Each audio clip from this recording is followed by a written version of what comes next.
Alors maintenant, on va attaquer la navbar. Ça aussi, ça peut paraître simple, mais avec React, tout ce qui paraît simple devient un peu compliqué si on l'a pas déjà fait une fois ou si on comprend pas bien vraiment comment tout fonctionne, qu'il faut tout le temps utiliser le state, etc., cycle de vie et compagnie. C'est pour ça que je vais vous le montrer ici.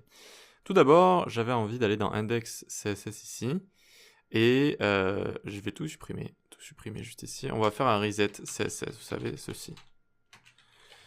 Before, after, box sizing, border box, margin 0, padding 0. Parce qu'en fait, j'avais oublié de le faire. Normalement, il faut le faire sur chaque projet.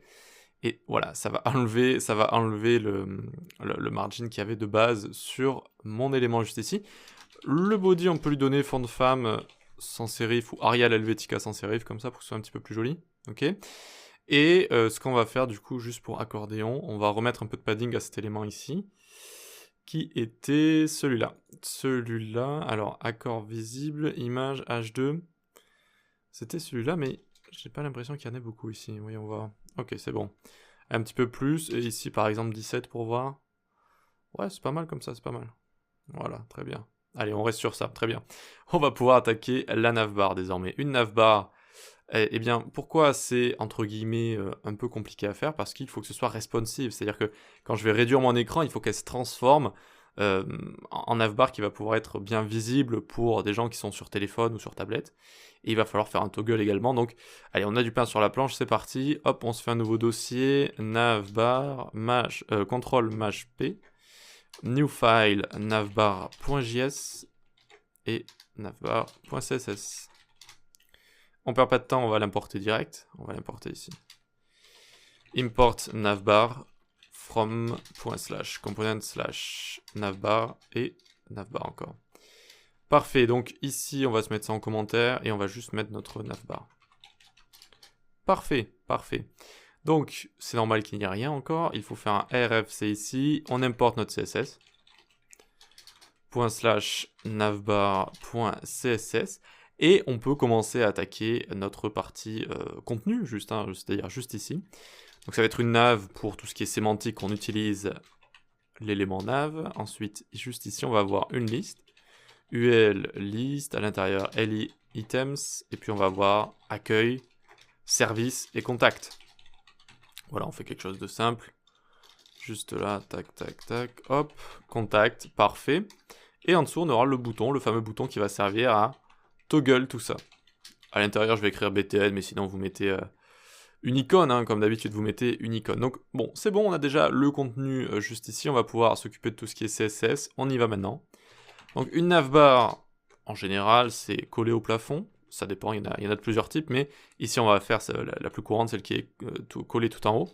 Donc, position absolute, top 0, width 100%, height 50 pixels. Alors, je voulais même la mettre position fixed, vous voyez, pour qu'elle reste quand on scroll comme ça. Et puis notre background, allez, on va faire un truc un petit peu funky. Linear gradient, 45 degrés. Première couleur, RGB 156,14,156. Et Midnight Blue. Midnight Blue, la seconde couleur. J'ai bien écrit Midnight Blue, ouais, c'est bon. Donc on a un dégradé comme ça, voilà, très bien. Ensuite, notre liste en dessous, list style type none, on enlève les petits ronds, on met le même background ici. Ça va servir notamment quand on sera sur petit écran. Height 100%. Et puis ensuite on flex tout ça. Justify center, align center. Et puis voilà, on centre sur X et sur Y. Position relative, parfait. Donc on a bien nos petits éléments qui sont au milieu ici, ça commence à ressembler à quelque chose. Donc nos items, on leur met margin right 10 pixels pour qu'ils se séparent. Color F1, F1, F1. Cursor pointer, nickel. Et donc là on a nos éléments hop, qui sont bien visibles juste ici, c'est parfait. Et puis notre BTN de base, on va le display none. On va le display none comme ça. Enfin, quoique, on pourrait commencer à le styliser. Donc on va le styliser ici. On va lui mettre position absolute. Right. 10 pixels, top 7 pixels. En fait, on va le mettre en haut à droite. Et on le verra seulement en petit écran. Il nous servira à toggle notre liste, à la faire apparaître ou à la faire disparaître. Donc, font size 18 pixels, et puis pareil, cursor pointer. Même si non, les boutons de base, ils ont déjà cursor pointer. Très bien. Donc notre bouton on le voit pas encore vu qu'on l'a display none, c'est normal, mais si on le display block il va être en haut à droite. Là, vous voyez. Bon, encore une fois, mettez une icône ou créez une icône de menu hamburger si vous voulez faire quelque chose de plus joli, mais là je vous montre juste la structure. Ok, donc on remet sur none comme ça, très bien, et on a envie de faire quelque chose avec les media query. Media screen and max width à partir de 500 pixels. Donc en dessous de 500 pixels, max width en dessous de 500 pixels, min width au-dessus de 500 pixels. Ok, donc là on est sur du max width. List flex direction column, hop, et height 200 pixels comme ça, très bien. Donc en fait on passera la liste en mode colonne quand on sera à partir de 500 pixels. Donc déjà même on peut ouvrir ça, vous cliquez sur Toggle Device Toolbar ici, hop, et vous allez pouvoir comme ça tester tout ça. Vous voyez, vous descendez en dessous de 500. Et on commence donc à styliser tout ça. Ensuite, .items, .nthchild 1. Le premier item, on va lui mettre un border top solid FFF, comme ça. Et margin top 50. Voyons voir ce que ça donne. Hop, très bien, c'est normal que pour l'instant ça nous donne juste ci. Notre items, tous nos items maintenant vont prendre une hauteur de 50 pixels, une width de 100%, border bottom de 1 pixel solid FFF. Et line height de 50 pixels, donc ça c'est pour les centrer, et text align center. Voyons voir déjà, ça devrait être un petit peu mieux. Hop, très bien, donc ça commence à ressembler plus à quelque chose. C'est pour ça que j'ai mis un border top sur le premier élément, alors que les autres j'ai mis des border bottom. Line height 50 et hauteur 50, c'est pour qu'ils soient centrés dans leurs propres éléments juste ici. Alors, normalement, actualisons, il devrait avoir une width... Ah, pas de 100 pixels, 100% comme ça. Voilà, c'est un petit peu mieux comme ça, 100%. Très bien, puis juste notre bouton maintenant, donc .btn, display, quoi à votre avis? Display block, hop, pour qu'il apparaisse. Et voilà, super, on a déjà notre navigation ici, qui va fonctionner plus ou moins dans le sens où, hop, hop, vous voyez, ça va apparaître, disparaître comme ça. Mais bon, il n'y a aucune partie logique, et de base, si on réduit comme ça, eh bien, on aimerait faire disparaître notre liste. D'accord, donc de base elles disparaissent, donc quand on atterrit un petit écran, et puis on puisse la faire apparaître comme ça. Donc tout ça on va le faire avec notre partie logique dans notre navbar juste là. Allez, je dézoome un peu, on va prendre quoi? On va prendre useState et useEffect. useEffect, très bien. Et puis on va faire un premier toggle, donc const toggle menu. Toggle menu set toggle menu comme ça, très bien, est égal use state false. De base, on ne veut pas le voir, d'accord? Donc use state false. Et maintenant, on va faire un petit short circuit operator. Donc on va venir ici. On ouvre les accolades et on dit toggle menu et comme ça, très bien. Et on englobe juste la liste ici, juste la liste comme ça, d'accord? Comme ça, toggle menu et. Voilà. Vu que c'est sur plusieurs lignes, vous pouvez mettre des parenthèses, mais je crois que JSX, si c'est sur plusieurs lignes, il le repère instantanément, donc il n'y a pas vraiment besoin de le mettre, mais bon, pour la forme, on est en JavaScript, donc on le fait quand même. Très bien, donc ici, vous voyez que ça s'est caché ici. Ça s'est caché vu que je commence à false, comme ça. Je commence à false, donc ça s'est caché. Et donc, j'ai plus qu'à créer ma petite fonction const toggle nav est égal set toggle menu inverse de toggle menu. Comme d'habitude.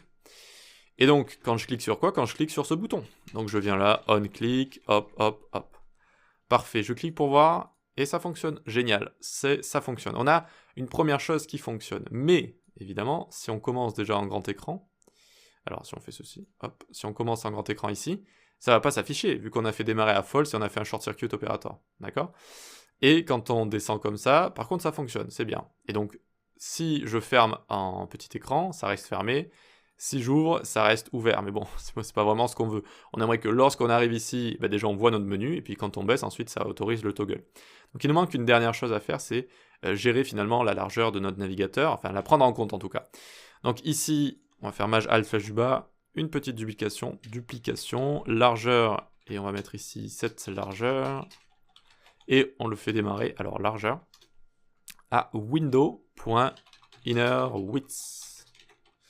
Ça commence avec la largeur de base quand on atterrit sur notre site. On peut arriver sur une télé, on peut arriver sur un écran d'ordinateur, une tablette, tout ce que vous voulez, ça prendra la largeur de notre fenêtre ici, très bien. Ensuite, on a besoin de notre useEffect, qui va se lancer, vous le savez maintenant, quand notre composant a fini de s'afficher. hop, ça lance ensuite cette méthode callback. Et donc ici, c'est parti, on va mettre un window.addEventListener, le resize. Et quand je vais resize, ça va appeler changeWidth. Et changeWidth, je vais la créer ici. ChangeWidth equal, tac, tac, tac, tac. Cette largeur de window.innerWidth. Donc de base, j'ai mon window.innerWidth ici, qui me donne la largeur. Et puis à chaque fois que je vais resize, imaginons, même si bon, ça n'arrive pas trop non plus que des gens resize comme ça, mais ça peut arriver. Eh bien, je vais update, je vais mettre à jour cette valeur largeur. Quand on met un addEventListener avec un useEffect, qu'est-ce qu'il ne faut pas oublier? La petite cleanup function. Au cas où on supprime ce composant, eh bien, il faut nettoyer après notre passage remove event listener. Et donc, qu'est-ce qu'on va remove? La méthode qui est associée à resize et qui s'appelle changeWidth. C'est bon. Alors, j'ai une petite erreur, qu'est-ce qui se passe? Non, c'est bon, j'ai pas d'erreur ici. Il nous manque une dernière chose, donc on a bien notre largeur juste ici. Donc il faut dire, hop, on met des parenthèses ici. Toggle menu sur true ou largeur supérieure, strictement supérieure à 500. Et là, normalement, ça va fonctionner. Alors déjà, on regarde si ça fonctionne et ensuite je vous explique. Donc je suis ici, hop, c'est bon, je vois bien mon menu.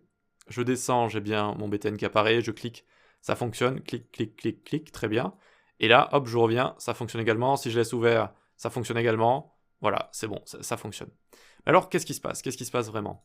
Eh bien, si je suis en petit écran, je vais toggle ici, tout simplement. C'est un ou qu'on a ici, donc il faut soit l'un, soit l'autre qui soit true. Donc si je suis en petit écran, vous voyez que je suis à 336 pixels ici. Eh bien, ça c'est false. Est-ce que largeur est supérieure à 500? Non, c'est false. Par contre, toggle menu est true. Donc, hop, je peux faire ce genre de choses. Très bien, et quand je passe au-dessus de 500 pixels, eh bien du coup j'ai ma largeur qui passe à true, et donc ça affiche comme ça mon menu. Ok? Et si j'arrive pour la première fois sur mon site, comme ça l'affiche quand même. Pourquoi? Parce qu'ici, de base, on dit que notre largeur est égale à window.innerWidth. Donc, ça c'est true. D'accord? Voilà comment on fait une navbar, et encore une fois, c'est vraiment pour ça que je voulais vous aider, parce que vous pouvez avoir suivi une formation sur React, et c'est pour ça que je recevais ce genre de message, et votre formateur n'a jamais parlé de créer des composants. Et c'est vrai que c'est pas très facile si vous commencez avec React d'inventer tout ça. Il y a beaucoup de chances de se tromper ou de faire des choses qui sont pas très bien optimisées ou qui ont des bugs, etc. Donc c'est pour ça vraiment que je voulais vous le montrer.